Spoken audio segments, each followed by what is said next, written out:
Assalamualaikum warahmatullahi wabarakatuh. Sebelumnya, perkenalkan nama saya Fajar Permana dari kelas HK24B.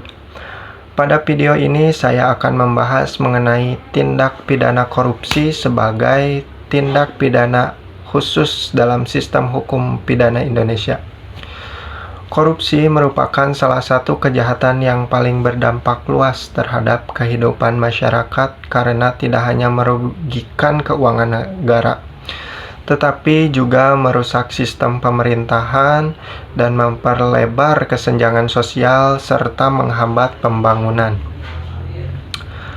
Dalam video ini saya akan membahas 3 hal utama, yaitu pertama, perkembangan sejarah pengaturan pemberantasan korupsi di Indonesia.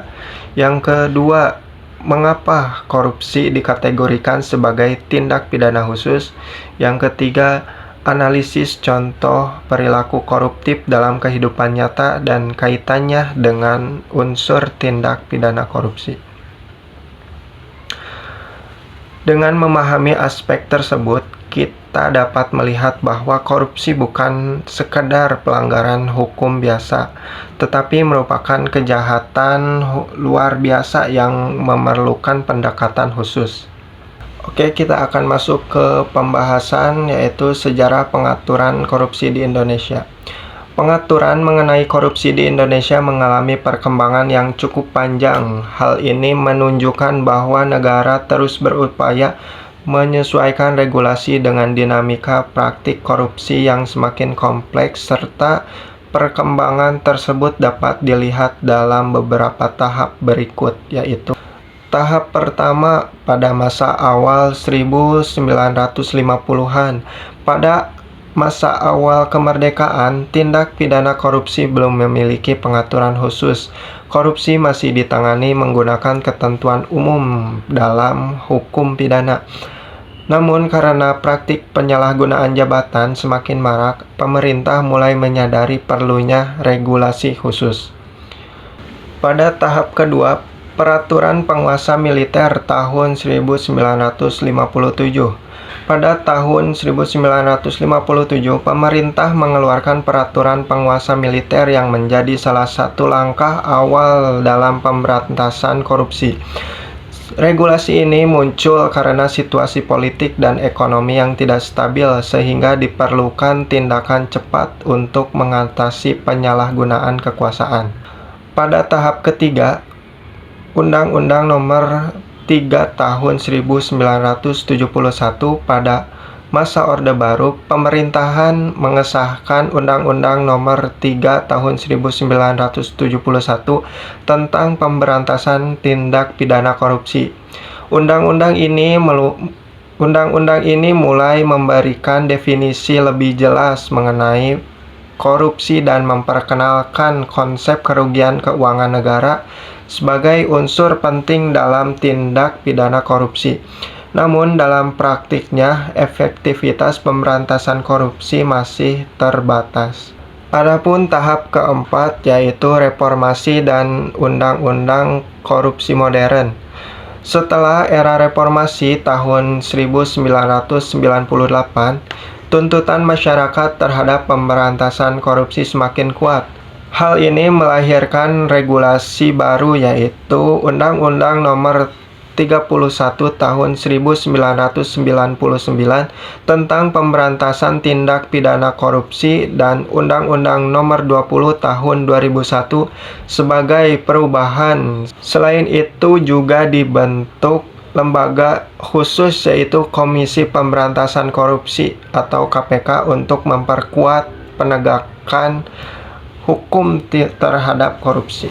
Regulasi ini memperluas jenis tindak pidana korupsi, termasuk pertama suap, kedua gratifikasi, ketiga penyalahgunaan jabatan, keempat penggelapan dalam jabatan. Perubahan regulasi ini menunjukkan bahwa korupsi berkembang semakin kompleks sehingga membutuhkan perangkat hukum yang lebih kuat. Kita masuk ke dalam pembahasan yang lebih lanjut, yaitu korupsi sebagai tindak pidana khusus. Korupsi dikategorikan sebagai tindak pidana khusus karena memiliki karakteristik yang berbeda dari tindak pidana biasa. Beberapa karakteristik tersebut antara lain: pertama, melibatkan penyalahgunaan kekuasaan. Korupsi sering dilakukan oleh pejabat atau pihak yang memiliki kewenangan dalam jabatan tertentu. Penyalahgunaan kekuasaan ini memungkinkan pelaku memperoleh keuntungan pribadi dengan memanfaatkan posisi yang dimilikinya. Yang kedua, merugikan keuangan negara. Berbeda dengan kejahatan biasa yang hanya merugikan individu, korupsi seringkali menyebabkan kerugian terhadap keuangan negara atau perekonomian negara. Kerugian ini berdampak pada satu, pembangunan. Yang kedua, pelayanan publik. Yang ketiga, bersifat sistematik dan terselubung. Korupsi sering dilakukan secara terorganisir dan sulit dibuktikan karena melibatkan jaringan kekuasaan.